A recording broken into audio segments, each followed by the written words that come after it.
గోరువంక వాలగానే గోపురానికి స్వరాల గనగా గంటలే మోగలేనా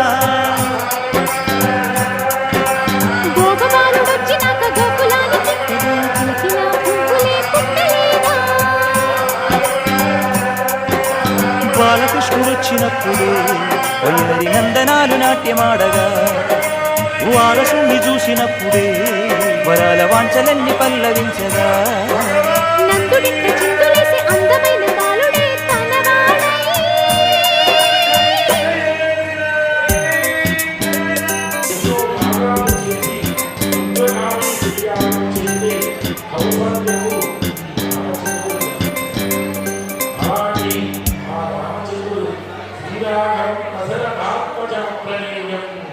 నలుగురి కుమారుల్లో కూడా చాలా అప్రమేయంగా ఉంది.